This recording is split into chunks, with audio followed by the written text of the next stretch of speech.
sekat. Datuk Seri, berhubung dengan kenyataan Presiden PAS yang meramalkan kerajaan Datuk Seri Tak apalah akan itu tumbang hak dia untuk merancang dan mengigau. dan Okey? mengigau. Ya. Okey? Terima kasih. Terbaik sekali jawapan yang diberikan oleh Datuk Seri Anwar Ibrahim berkenaan dengan isu tebuk atap, atap bocor, dinding kaca yang mana kita tahu apabila hujah yang dikeluarkan oleh Presiden PAS dalam ucapannya di sidang parlimen, dan akhirnya Datuk Seri Anwar Ibrahim menjawab dengan hak dia merancang dan mengigau itu terbaik sekali jawapannya. Dan pada saya kenyataan yang dikeluarkan oleh Presiden PAS ni juga seolah-olah tidak memikir bahawa kenyataannya itu seolah-olah agak mustahil. Yang mana beliau merasakan bahawa kerajaan yang ada hari ini mungkin jatuh dengan mudahnya. Jadi beliau rasa bahawa langkah seretan yang lalu yang telah pun beliau sendiri mendorongi untuk berlakunya langkah seretan itu, mungkin dia fikir boleh berlaku dengan kerajaan yang ada hari ini. Memang itu adalah satu takdir yang di atas ataupun takdir Tuhan. Jika kerajaan ini nak jatuh ataupun penuh sepenggalnya ini, Datuk Seri Anwar Ibrahim boleh memerintah. Tetapi daripada sisi yang kita boleh lihat sebagai rakyat, kerajaan perpaduan ini terbentuk daripada komponen yang pada saya agak kuat. Yang mana kita tahu PH yang ada mempunyai 82 kursi, BN 30 kursi, GPS 23 kursi, GRS 6 kursi, warisan ada 3 kursi, KDM 1, PBM 1 dan bebas 2. So jumlahnya adalah 2/3. Jadi apa yang berlaku hari ini, jika Presiden PAS rasa bahawa mereka boleh tebuk atap ataupun atap bocor ataupun kaca yang dirasakan tidak kuat, tidak utuh dan boleh saja pecah dan berkecai, maka saya rasa Presiden PAS tersilap besar kali ini. Kerana kalau kita lihat rentetan daripada PRU ke-14 yang lalu, kenapa kerajaan itu jatuh? Ini adalah disebabkan hanya satu masalah. Peletakan jawatan Perdana Menteri oleh Tun. Sekiranya Tun tidak meletakkan jawatan Perdana Menteri waktu itu pun, saya rasa kerajaan Pakatan Harapan kekal dan tidak dapat mereka nak tukar Perdana Menteri itu. Tetapi apabila Tun meletak jawatan, maka harus kita mencari penggantinya. Dan di waktu itulah kesempatan diambil oleh Tan Sri Muhyiddin Yassin dan juga PAS serta mereka-mereka yang kemaruk akan jawatan mengambil kesempatan untuk mereka membuat satu kumpulan geng-geng ahli parlimen yang mana kita tahu mereka-mereka ini geng-geng katak, mereka yang rakus jawatan, mereka yang gila kuasa. Akhirnya mereka berkumpul dan mereka membentuk satu kerajaan dengan didorongi oleh Tan Sri Muhyiddin Yassin itu sendiri yang mahu menjadi Perdana Menteri, dan akhirnya tertubuh kerajaan itu. So, hari ini yang mana pada saya ini adalah satu mimpi ataupun mengigau seperti mana yang Datuk Seri Anwar Ibrahim katakan tadi. Memang PH mempunyai 83 kursi dan kita tahu PH dengan UMNO saja sudah pun mendapat majoriti mudah untuk membentuk kerajaan. Dan jika GPS pula menambahkan dengan 23 kursi, maka dah cukup. Sekiranya kita lihat Perikatan Nasional yang ada 74 kursi hari ini, jika Perikatan Nasional hendak mengambil GPS yang ada 23 kursi, maka dia rasa mungkin GRS ada 6 kursi dan kita boleh lihat bahawa cuma mendapat lebih kurang 103 kursi. Maka belum cukup, terlalu jauh lagi. 103 nak kena cari lagi 9. Dan di sini kita tahu warisan ada 3, KDM ada 3, PBM ada 3, bebas ada 2. Jika Presiden PAS merasakan bahawa boleh mengambil ahli parlimen UMNO untuk menambahkan majoriti mereka cukup, saya yakin ini tidak mudah terjadi kerana kita dah ada RUU Anti Lompat Parti.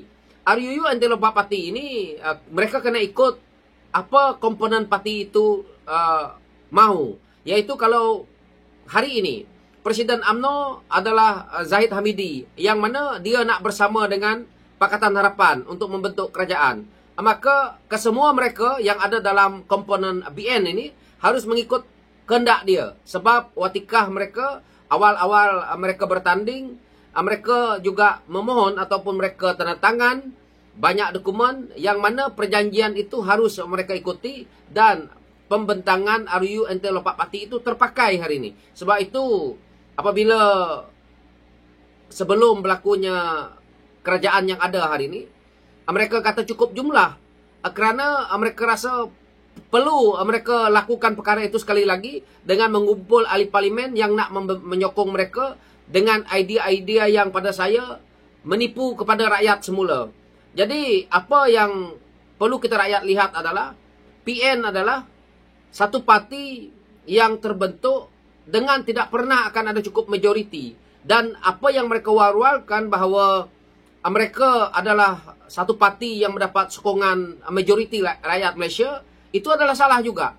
Kerana dalam PN itu ada Parti PAS, Parti Bersatu, yang mana kita lihat parti ini tidak pun menjadi satu parti yang keseluruhannya untuk mewakili rakyat Malaysia. Dan hanya boleh menang 74 kerusi. Sedangkan PH menang 83 kerusi. Jadi terlalu jauh untuk mereka nak mendabik dada bahawa mereka adalah parti yang terhebat. Tetapi kalau kita dengar kenyataan yang dikeluarkan oleh Presiden PAS, yang pada saya memang sengaja dia buat propaganda kerana kegilaan untuk nak berada dalam kerajaan itu demi untuk nak makan gaji buta saja. Maka rakyat rasa bahawa kemungkinan berlaku. Kalau kita lihat daripada sisi kemungkinan itu susah. Kerana kita tahu Presiden UMNO sudah pun dilantik sebagai timbalan Perdana Menteri. Dan begitu juga timbalan Presiden UMNO dilantik Menteri Kanan yang mana menjadi Menteri Pertahanan. Begitu juga GPS pertama kali dalam sejarah Malaysia mendapat seorang timbalan Perdana Menteri. Saya rasa ini satu kekuatan.